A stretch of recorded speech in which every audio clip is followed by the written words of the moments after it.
Hi everyone, welcome to this week's Uprise webinar with me, Nigel Polak, on financial mindset learned or chosen. So compared to last week's webinar, we don't have that many here today so far, but the numbers are slowly creeping up.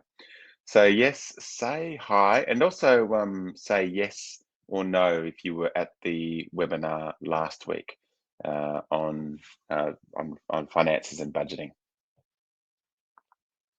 I imagine most people would be yes, yes, yes, but not everyone. Yes, yes, yes, many no. Okay, good. So it does build on it, but it's going to be quite different to last week's. Last week's was about the pragmatics of finances, budgeting, and even wealth creation. And this week is about the psychology, about the mental stuff that gets in the way. So last week's was very kind of information driven and informative and educative. This week's is going to be much more personal, and so it's going to require you to participate either by I'm going to ask lots of questions, and I want you to put your answers in the chat. I wouldn't the chat's not available in the video, and I wouldn't worry about people seeing your name, because there's going to be so much. If you all contribute, there's going to be so much information flowing through the chat that it's just going to be some good grist for the mill for people, and it really lets me know that that you're participating. So if you don't want to write it in the chat, then have a pen and paper handy, have a pad handy, and if you don't have a pad handy, then get out some notes or open up a document on your device so that you can make some notes. So this is like you're in a coaching session with me, and you're going to go through a coaching process. All right. So I'd like to acknowledge the Gumbaynggirr peoples, upon whose country I'm currently sitting, as the traditional custodians of the lands upon which I meet with you today, and I pay my respects to the elders past, present, and emerging. And I also extend a warm welcome to any Aboriginal and Torres Strait Islander people who are with us here today. Welcome. I am a psychological coach at Uprise. That means I'm a psychotherapist and counsellor, and I teach psychotherapy and counselling to counsellors, psychologists, social workers, and I supervise many psychologists and social workers and counsellors. And I provide a lot of therapy through a lot of different spaces, and I also do a lot of things like this, webinars. So I'm going fast because I want to get to the good stuff, and there's some good stuff to get to. So this is the contextualizing. Today we're going to look at you, and we're going to look at your relationship with your money and your finances. We're going to look at your feelings about money and your feelings about finances. And then we're going to look at your thoughts about money and your thoughts about finances. We're going to tie these things together, and we're going to retrain your thinking around money and finances towards a mindset that's more favorable to you accumulating the money and the wealth, and having a relationship to money and wealth that you deserve. People go, oh well, I don't need to worry about this. I don't have to budget. I don't have to do this, because anything could happen. You could lose it all in a day. Yeah, anything could happen. So why don't I just live for the moment? And people say, oh, people, when I say, sometimes say, well, what's your financial dream? Oh, win the lotto, because then I'll win the lotto and I'll have 1 million or 2 million or 50 million or 60 million, and then I'll never have to worry about money again. Well, that's just not true, because we have a lot of evidence now, a lot of data that says that 70% of people who win the lotto, so about 3/4 of people who win the lotto, end up bankrupt within 5 years. So you can have this big onset of money, but you will then likely, if you haven't got the right mindset, you are going to lose that money before too long. People cannot hang on to money. There's a lovely quote that says, water always finds its level, and that's just the idea that water will always sort of balance out. And the quote refers to the idea that wherever your mind is, whatever value you've put on yourself, if you've said, well, I'll never make more than $50,000 a year, or I'll never have more than $100,000 in the bank, then you will make that happen. If you've said to yourself, oh, I'll never be a millionaire, that's not the kind of person I am, or I don't like people who are rich anyway, so I wouldn't want to be one of them, then your mind will keep you at that level. And until you break out of that mindset, you will be stuck at a certain level of finances. And many of you will be experiencing this. You'll be thinking to yourself, oh, yeah, that's about right. I've been able to pay off my car and I've got my mortgage, but I just don't seem to really get ahead. And we always point at external factors. Oh, it's the government, and it's the tax, and it's the price of petrol, and it's the cost of this, and it's the cost of that. But actually, it's really not those things. It's actually mindset. Another lovely quote that that people talk about is in sort of wealth building spaces is that if you think about how much money is flowing around the world, like it's trillions of dollars worth of value floating around the world, and it's like a big river. It's just floating around, and all you need to do is just get a little sieve and get a little bit of it, and go, well, I'm going to take a little bit of that. Now, I'm not. I've got my own level, so I'm not sort of aspiring to be super wealthy, but I also like the idea of being comfortable. I also like the idea of financial freedom. I like the idea of being able to choose what I do, when I do, and how I do it. And so this webinar, we're going to go ahead now and look at some of your beliefs, some of your thoughts, some of your experiences, some of your attitudes towards money and finances. So as a starting point, how would you describe your relationship with money and finances? Do not think too much. If you're happy to write it in the chat, just drop it in the chat. That'll give me something to focus on and give me a sense that people are thinking about it, and we can move on. Anxious, great. That's a good response. Measured, Scrooge, good relationship, could be better. Relaxed, random, daunted, fantastic. Anxious, hate thinking about it. Yep. Health and freedom. That's a nice attitude. Daunted, scary. Daunted come up a couple of times. Scary, responsible, unsure. I always get what I need. Lovely. So there's some different comfortable, stingy, unhealthy. Good. So good starting point. So we're starting to tune into that bit of what of your experience that we're wanting to focus on in today's webinar. So hold that. Yeah, we're going to go into that. So then take that, what's my relationship to money, whatever it is, what's your family's history in relation to money and finances? Do you come from a family of billionaires? Do you come from a family of paupers?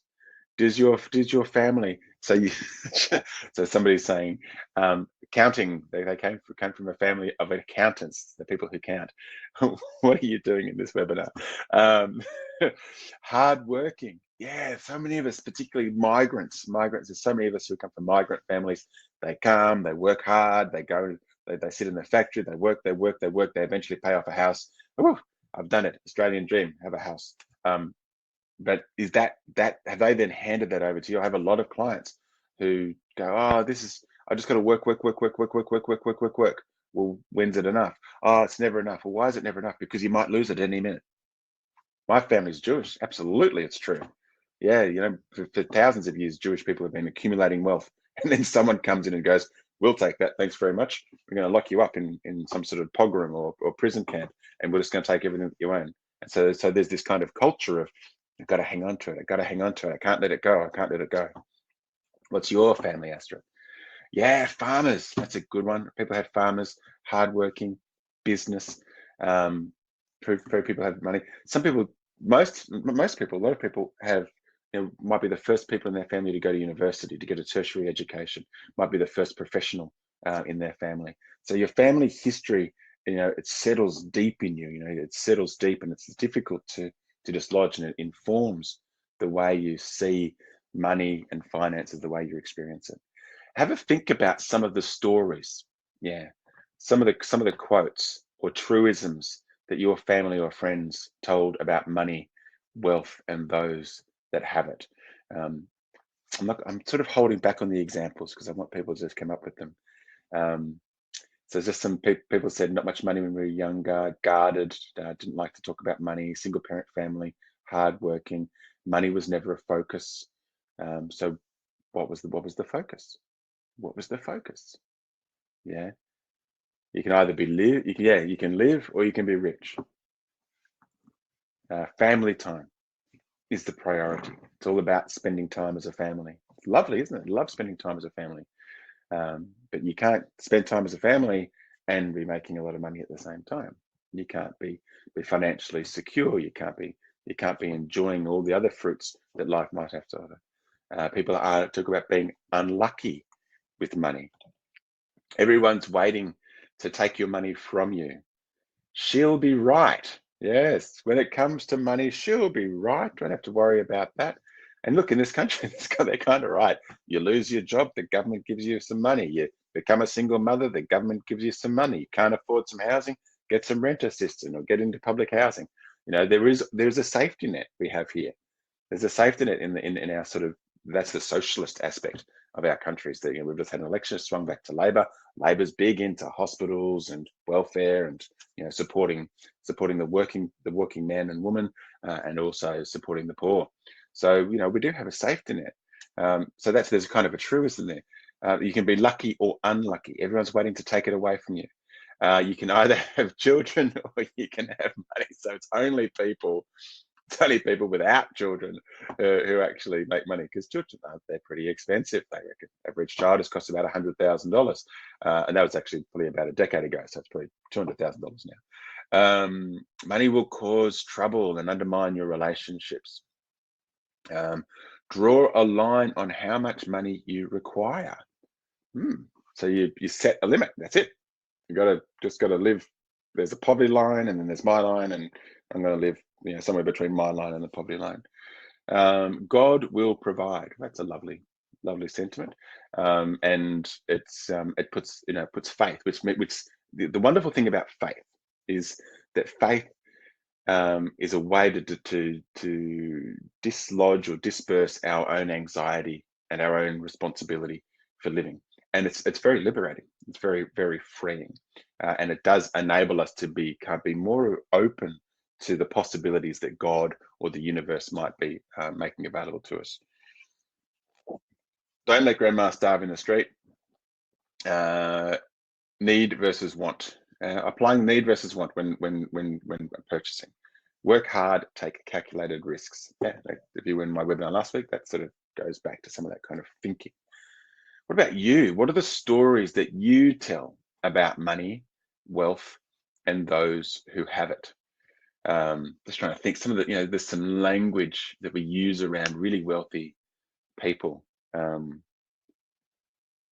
there's metaphors. Often we use a porcine, a porcine. We use porcine metaphors. So we often talk about people with money in kind of a pig-like fashion, or we think that people with money are controlling, or we suggest that they're selfish, or we suggest that they're privileged in some way, and that there's something something offensive about being privileged. Yes, that we might sort of associate wealth with weight, with body weight, and we sort of a kingpin, and we have these characters who are very wealthy, but who are also very big.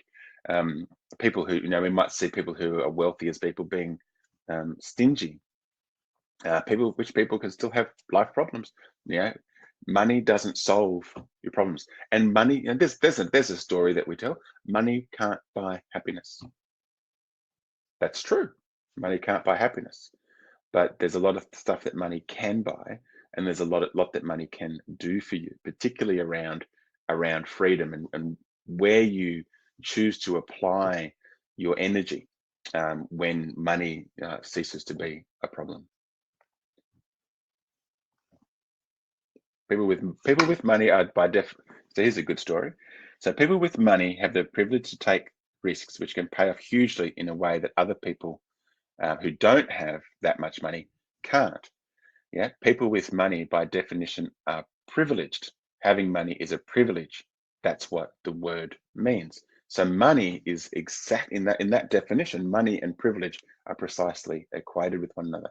Good, guys, keep at it. So you think you're looking at the world. We all think we're looking at the world, but actually, what we're doing is we're unpicking our own psychology. One of the big key psychological insights is that what's happening out there has nothing to do with what's happening in here, and what we think is happening out there isn't happening out there. It's happening in here. So it's all distorted. And even we're going to try and clean it up today, but we're still going to end up with a distorted version of reality. So what we're unpicking is, what's your distortion? What have you done to reality? Okay, so money buys chocolate, and chocolate makes me happy. What does it mean about you What does that mean about what you believe about money and wealth and those that have it? So, having thought about all the things that we've talked about, the stories, your family, your history, your relationship with money, what does that mean about what you believe about money, wealth, and those that have it?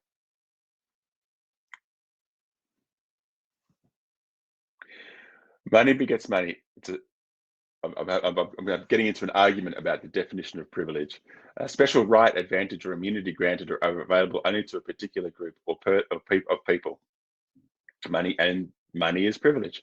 Money begets money. You need money to make money. Okay, so what does it mean about your beliefs about money? Because what we dig into is if we're talking about privilege, well, what do you feel about people who are privileged? What do you feel about the idea that you might be privileged? What might happen to you if you become one of those privileged people? What would that mean about who you are? So what does it mean about the beliefs? I believe that the more money I have, the less people like me. People who have wealth and money have it because it was given to them. A bit of bitterness. Good. Be open to it. This is what you're here for. I always think that I'm going to be terrible with money like my parents.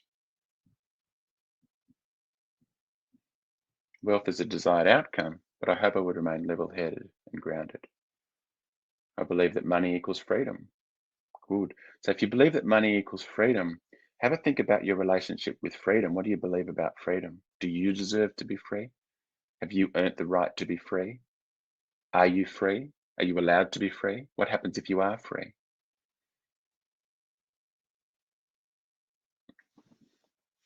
Money's an enabler, gives freedom to make choices. If I have more money, I can help more people. I've always fended for myself and done okay, but now I've hit a plateau. I need some guidance. More choices. Okay, good. So we're tuning into beliefs. Beliefs will then lead to feelings. So we've talked a bit about feelings. Below, money isn't my priority in life, but it's a privilege I hold as I have enough. Yes, what's enough? What's enough for me? What's enough for you? And that's all individual. Feelings about money. So what kind of feelings come up? People talk about anxious, daunted, in their relationship with money.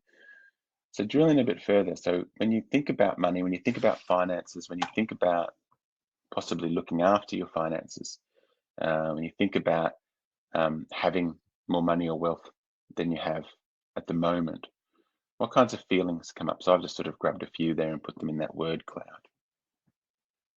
Someone said no freedom equals stress, disappointment, regret. So the ones I've got in there, there's some common ones. People feel a lot of guilt around money and finances, anxiety, desperation. People get angry at the money they don't have, angry when they lose money, angry at people that do have wealth that they don't have. They have that privilege that they don't have. People get angry at the abuse of power that they perceive. People with money perpetrating anxiousness, anxiety, pride. Great, pride's a good one. Concerns for the future. I think money brings up a lot of shame when we compare ourselves to other people. I often hear people comparing themselves to their brothers, to their sisters, to their uncles, to their aunts, to their cousins, or being compared by family members to their brothers, sisters, uncles, aunts, cousins, or, for many of us, cousin Tony's friend Peter, who look at all the money that he made selling shoes. Why can't you do that? So there's often shame involved in when we think about money. Anxious, worry, feeling of not having enough, wishing I could do better. I have enough, but I'm not doing what I should be doing with it. So there's the money that we have, and then there's the question of what we do with it. A lot of people spend a lot of time worrying about money. So I'm just going to touch for a couple of slides on worrying. Worries are thoughts that keep repeating and spiraling. These worries are driven by your mind's attempt to avoid a future threat by predicting the consequences of different possibilities. So worry is when your brain's going, oh, I feel like something's going to go wrong. I've got some information. I've received some evidence. I've received some sort of signal that something's might go wrong. And worry is when you go, okay, what are all the different possibilities? Now the trouble is that your brain tends to circle.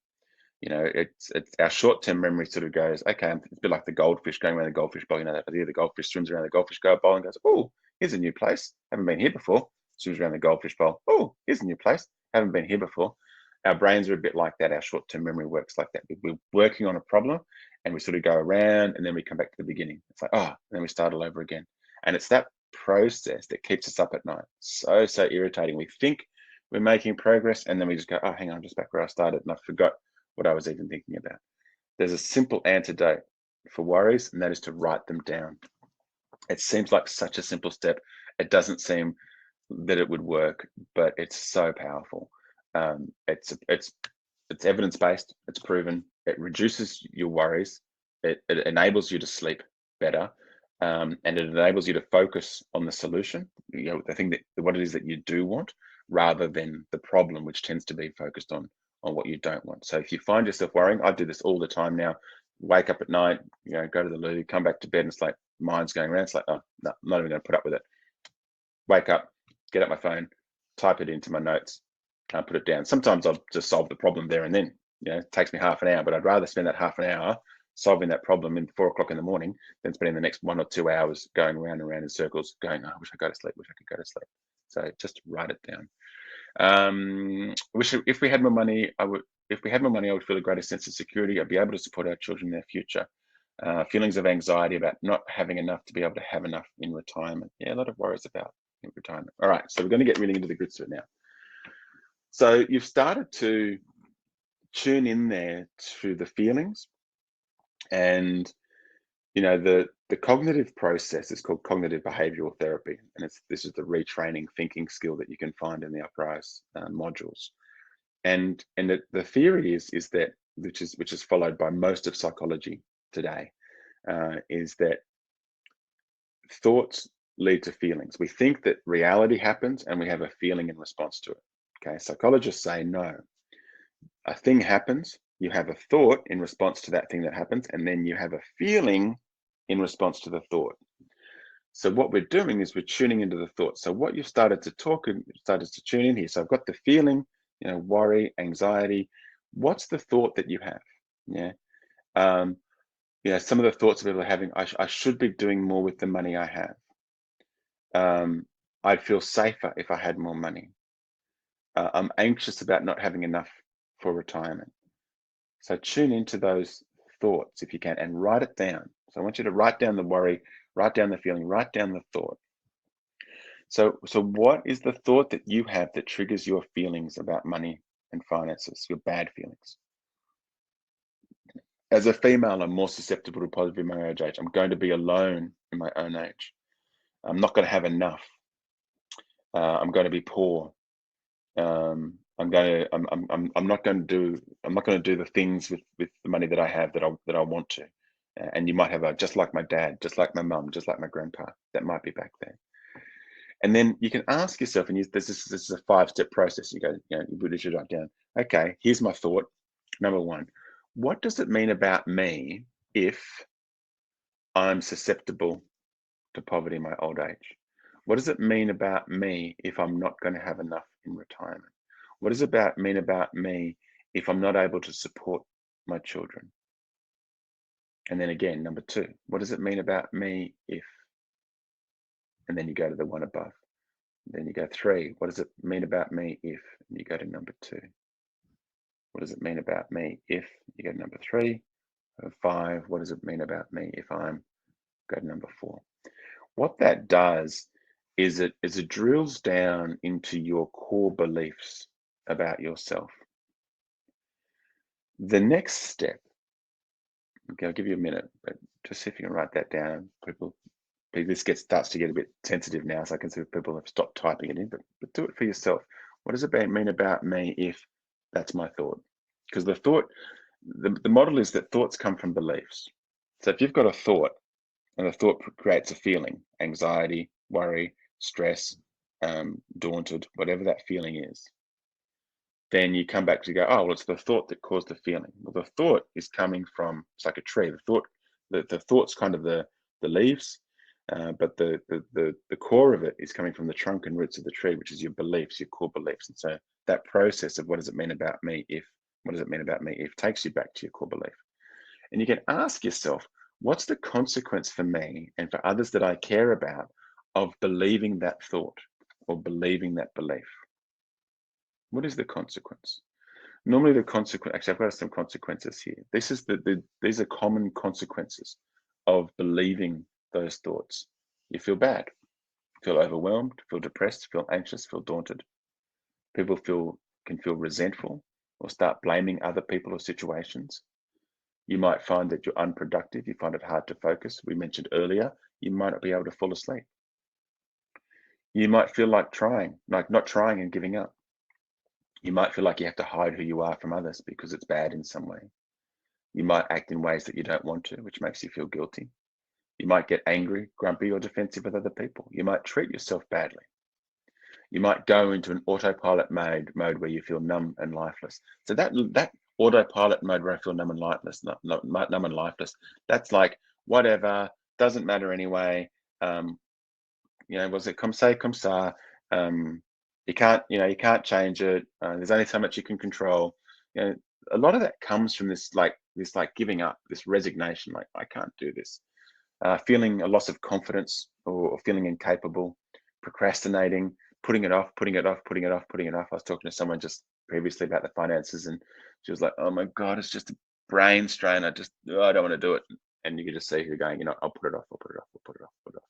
And if people who were here last week will remember that the one thing that you want to do with finances is do it now. When was the best time to invest? 20 years ago. When was the best time to start saving? 20 years ago. When's the second best time? Start now. You might feel physical feelings, muscle tension, sickness. You might feel less than others. So this part of this activity always leaves you feeling crappy. You're supposed to be crappy. It's all right.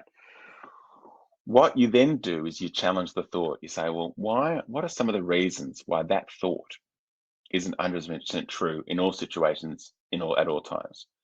Am I susceptible? As a female, I might be more susceptible to poverty in my old age, but does that mean that I'm going to be poor in my old age?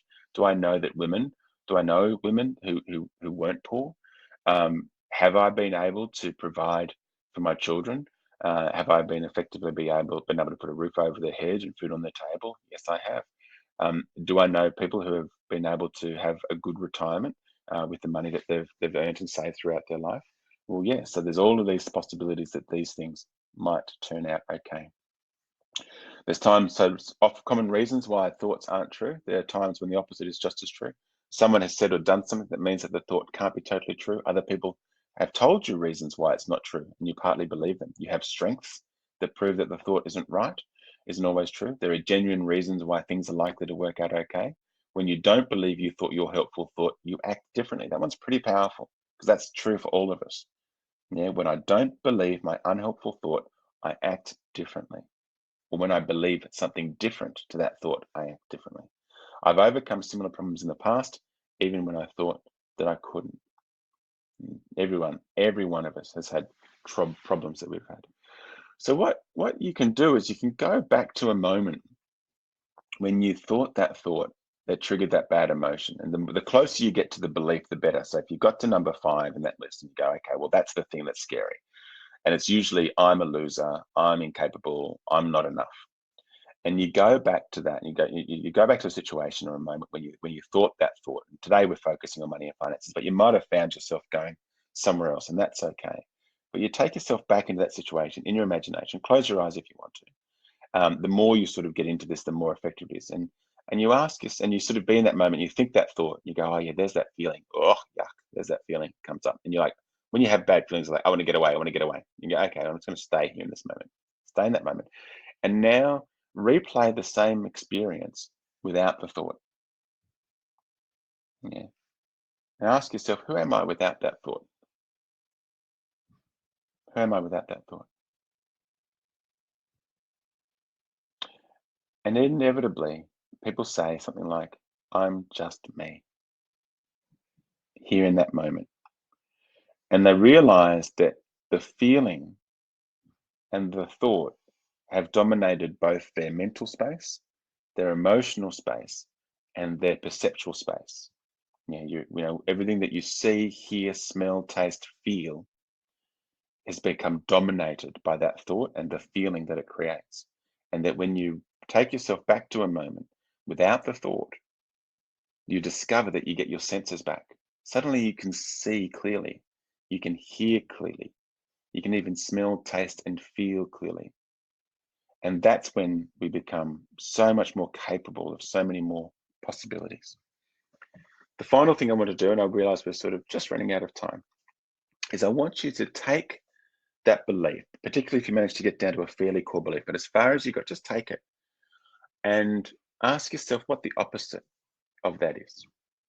Or if there's another way of taking the words that you wrote, often it's I'm not enough, like a good one's I'm not enough. Yeah. What's the opposite? I am enough. Okay. I'm a loser. I'm not a loser. What's the opposite of a loser? Winner. I'm a winner.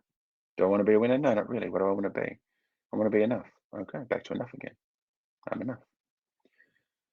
And then you go back to that moment where you had the thought that triggered the bad feeling, and you ask yourself, okay, what if I have that other thought? So this is what's called retraining thinking. It's also called cognitive restructuring. What happens if I think that other thought, the one that I've just come up with, I am enough? How does it feel? I feel very different, but I don't believe it. But is it true? Well, objectively, I know that it's true, but I don't believe it. Okay. So if objectively I know that it's true, why don't I believe it? Maybe I could learn to believe it, and you can learn to believe it. And the starting point is repetition. What you realize is that you've got a record. We call it a broken record because it keeps playing the same thing over and over and over. You're a loser, you're a loser, you're a loser. You'll never amount to anything. You'll never amount to anything. You'll never amount to anything. And we can actually change the record, put on another broken record.